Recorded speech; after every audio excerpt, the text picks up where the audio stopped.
Question number 6, तो question number 6 क्या है, one coin and one dice are thrown simultaneously. अभी आप एक कॉइन और एक डाइस को थ्रो कर रहे हो साइमल्टेनियसली साथ में, तो पहले इसका सैंपल स्पेस लिख लो। तो सोल्यूशन में अपन क्या लिखेंगे, अपन लिखेंगे सैंपल स्पेस। तो यहाँ पर एक कॉइन और एक डाइस क्या हो रहा है, थ्रो हो रहा है। तो मैं क्या करूंगा, कॉइन को मैं एक बॉक्स में ले लूंगा, तो मैंने इस वाले कॉइन को एक बॉक्स में ले लिया है, और फिर डाइस थ्रो हो रहा है, तो डाइस को मैं दूसरे बॉक्स में ले लूंगा। ये आपकी डाइस है, इसको मैंने दूसरे बॉक्स में ले लिया है। तो अभी अपने को पता है अगर मैं कॉइन टॉस करूंगा इसका आउटकम क्या आएगा, इसका आउटकम या तो हेड आएगा या तो टेल आएगा।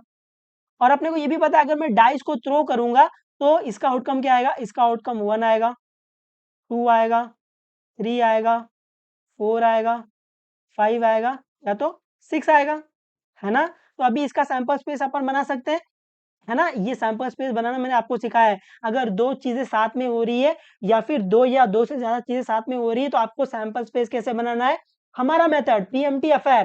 पीएमटी अफेयर क्या है, एक आउटकम सबके साथ, दूसरा आउटकम सबके साथ, तीसरा आउटकम सबके साथ, ऐसे। तो ये क्या आएगा, हेड सबके साथ, फिर टेल सबके साथ, ऐसा। तो ये आ जाएगा H1, H2, H3, H4, H5, H6, है ना। ये हेड सबके साथ, अभी टेल सबके साथ, तो क्या आएगा T1, T2, T3, T4, T5, T6, ऐसे। यही आएगा, है ना, एक आउटकम सबके साथ, दूसरा आउटकम सबके साथ। यही हो गया आपका सैंपल स्पेस। उम्मीद आपको समझाइए। तो एन ऑफ एस क्या आ जाएगा, एन ऑफ एस काउंट कर लो, या फिर आप ऐसे काउंट कर सकते हो, इसका 2 आउटकम है, इसका 6 आउटकम है, तो 2 6 जा 12। तो आप ऐसे भी काउंट कर सकते हो, आप यहाँ से भी काउंट कर सकते हो। तो एन ऑफ एस में क्या आ जाएगा, एन ऑफ एस में 12 आ जाएगा, ऐसे। उम्मीद आपको समझाइए। अभी फर्स्ट वाला में अपन लेंगे इवेंट ए, क्या लेंगे, इवेंट ए। तो इवेंट ए में क्या आ रहा है, इवेंट ए में आ रहा है to get head and an odd number. तो इवेंट ए में क्या आ रहा है, to get head and an odd number. तो इवेंट ए में वो आउटकम आ रहा है, कमन कमन, इवेंट ए में वो आउटकम आ रहा है जिसके पास हेड हो और ऑड नंबर हो, है ना। जिसके पास हेड हो एंड, मतलब हेड और ऑड नंबर दोनों चाहिए। ऑड नंबर क्या होता है, ऐसा नंबर जो 2 से डिवाइड ना होता हो। तो इवेंट ए में क्या आ रहा है, इवेंट ए में वो आउटकम आ रहा है जिसके पास हेड हो और ऑड नंबर हो। उम्मीद आपको समझाइए।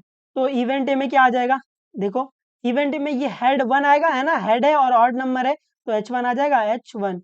H2 आएगा नहीं, हेड है लेकिन ऑड नंबर नहीं है। H3 आएगा, बिल्कुल, है ना, हेड है और ऑड नंबर है, तो H3 आ जाएगा।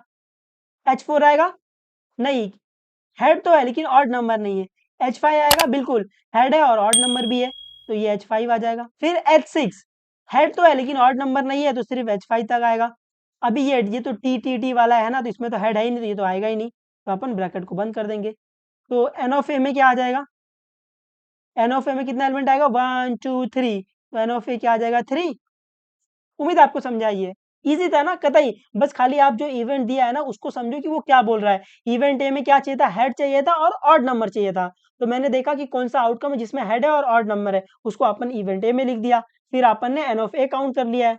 उम्मीद है आपको ये समझ रहा है ना। इस वाले चैप्टर में गोबर गणेश मत करना, ये चैप्टर बहुत ईजी है। अभी सेकंड में अपन क्या लेंगे, सेकंड में अपन लेंगे इवेंट बी। क्या लेंगे, इवेंट बी। तो इवेंट बी में क्या आ रहा है, इवेंट बी में आ रहा है टू गेट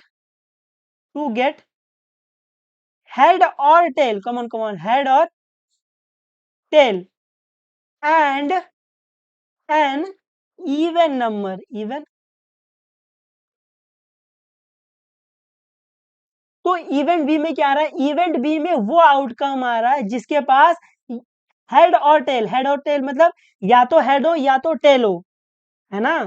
तो इवेंट बी में क्या आ रहा है, वो आउटकम जिसके पास या तो हेड हो या तो टेल हो एंड इवन नंबर हो।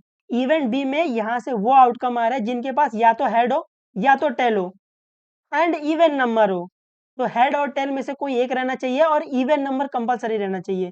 तो वो आउटकम आएगा जिसके पास हेड या फिर टेल हो और इवन नंबर हो। तो बी में क्या आ जाएगा, ये H1 आएगा, हेड है और इवन नंबर नहीं है।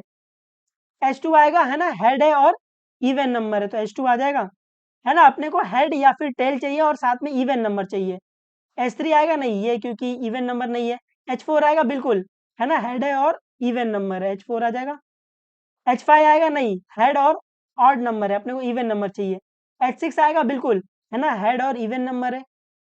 T1 आएगा नहीं, क्योंकि ये इवन नंबर नहीं है। T2 आएगा बिल्कुल, है ना, अपने को T1 भी चल जाएगा और यहाँ पर इवन नंबर है T2, है ना। अपने को हेड या फिर टेल चाहिए, है ना, दोनों में से कोई एक चाहिए, हेड या फिर टेल चाहिए और इवन नंबर चाहिए। T3 आएगा नहीं, क्योंकि ये इवन नंबर नहीं है। T4 आएगा बिल्कुल, T4 आ जाएगा, क्योंकि ये 4 इवन नंबर है। T5 आएगा नहीं। T6 आएगा बिल्कुल, क्योंकि ये 6 इवन नंबर है, तो T6, फिर ये ब्रैकेट बंद। तो एन ऑफ बी में क्या आ जाएगा, एन ऑफ बी में कितना एलिमेंट आएगा, 1 2 3 4 5 6, तो एन ऑफ बी में कितना एलिमेंट आएगा, 6, है ना। उम्मीद है आपको समझ आई है। अभी थर्ड पॉइंट में अपन ले लेंगे इवेंट सी। क्या ले लेंगे, इवेंट सी। तो इवेंट सी में क्या आ रहा है, number on the upper face, number on the upper face is greater than 7 and tail on the coin। तो इवेंट सी में क्या आ रहा है, इवेंट सी में वो आउटकम आ रहा है जिसके अपर फेस पे क्या हो, मतलब जिसके जो डाइस आप फेंक रहे हो उसके अपर फेस पे 7 हो और कॉइन पे क्या हो, कॉइन पे टेल हो।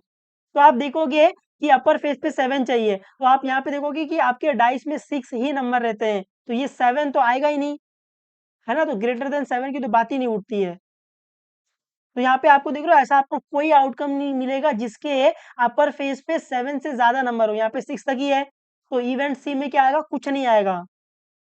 ये समझा है आपको, है ना। इवेंट सी में क्या आ रहा है, इवेंट सी में वो आउटकम आ रहा है सैंपल स्पेस में से जिसमें अपर फेस में क्या हो, ग्रेटर देन 7 हो। आपको दिख रहा है अगर आप एक डाइस फेंकोगे तो ज्यादा से ज्यादा 6 नंबर आएगा, है ना। और यहाँ पर क्या बोल रहा है कि अपर फेस में मेरे को क्या चाहिए, ग्रेटर देन 7 चाहिए, तो वो तो मिलेगा ही नहीं इधर। तो इवेंट सी क्या आ जाएगा, खाली रहेगा ना, उसके अंदर कोई भी आउटकम नहीं आएगा। तो अपन लिखेंगे इवेंट सी और ऐसे ब्रैकेट खाली छोड़ देंगे। तो एन ऑफ सी में क्या आएगा, एन ऑफ सी में आ जाएगा 0, है ना, क्योंकि यहाँ पे कोई भी एलिमेंट नहीं है, तो एन ऑफ सी में क्या आ जाएगा, 0, है ना। उम्मीद है आपको समझा है, ठीक है। तो पढ़ते रहो, जो भी डाउट रहेगा पूछ लेना, बता देंगे, कोई दिक्कत नहीं। चलो बाय बाय, टेक केयर और मचाते रहो एकदम।